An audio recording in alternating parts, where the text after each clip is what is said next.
کوئی غیر مسلم کسی مسلمان کو صرف اس بنا پہ قتل کرتا ہے کہ یہ مسلمان ہے جبکہ اس کا ذاتی دشمنی نہیں، تو کیا وہ مسلمان شہید ہوتا ہے؟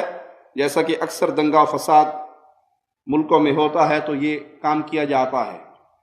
قتل ایک بہت بڑا معاملہ ہے، وہ نان مسلم کسی مسلم کا کرے یا مسلم کسی نان مسلم کا کرے، ناجائز خون بہانا اسلام میں حرام ہے۔ ناجائز خون بہانا اسلام میں حرام ہے۔ اگر کوئی مسلمان مظلومیت کی موت مارا جاتا ہے تو رسول اللہ صلی اللہ علیہ وسلم کا فرمان ہے، جو اپنی جان بچاتے ہوئے، اپنا مال بچاتے ہوئے، اپنی عزت بچاتے ہوئے مارا جائے تو وہ انشاءاللہ شہادت کا رتبہ اللہ اسے عطا فرماتا ہے۔ لیکن اپنے ہاتھ کو کسی کے خون میں رنگنے سے پہلے یاد رکھیے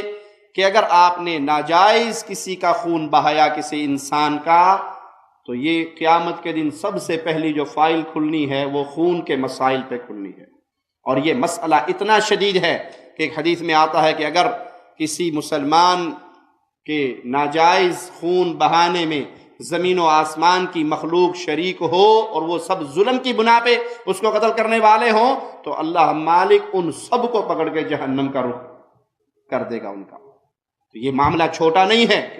کہ دنگا فساد ہوا، آپ نے کسی انسان کو مار دیا، کسی انسان نے آپ کو مار دیا۔ ایک تو ہے کہ آپ کے اوپر حملہ ہو رہا ہے، آپ اپنا دفاع کر رہے ہیں اور آپ مظلوم ہیں اور آپ کو کوئی قتل کر دیتا ہے تو انشاءاللہ شہادت کی موت ہے۔ اور اگر ویسے ہی یہ قتل و غارت حکومتوں کے پیچھے لگ کے، ایجنسیوں کے پیچھے لگ کے، لوگوں کے مفادات کو پیچھے رکھ کے اور بے علمی اور بے عقلی میں، جس کا ذکر حدیث میں آتا ہے کہ قیامت کے قریب اندھا قتل ہوگا، نہ قاتل کو پتا میں کیوں قتل کر رہا ہوں، نہ مقتول کو پتا میں کیوں قتل ہو رہا ہوں۔ رسول اللہ صلی اللہ علیہ وسلم نے دو مسلمانوں کا ذکر کرتے ہوئے بھی کہا کہ قاتل اور مقتول دونوں جہنم میں جائیں گے، او کما قال علیہ الصلوۃ والسلام۔ تو صحابہ نے پوچھا کہ قاتل تو سمجھ آتا ہے کہ اس نے کسی کو قتل کیا ہے، مقتول کیوں جہنم میں جائے گا؟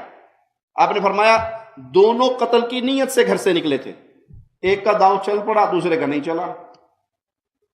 ارادہ دونوں کا یہ تھا کہ میں اس کو قتل کروں گا، اس کا ارادہ تھا میں اس کو قتل کروں گا، تو یہ اس نیت، قتل کی نیت سے نکلے، دونوں جہنمی ہیں، بھلے ایک قتل ہوا اور ایک بچ گیا۔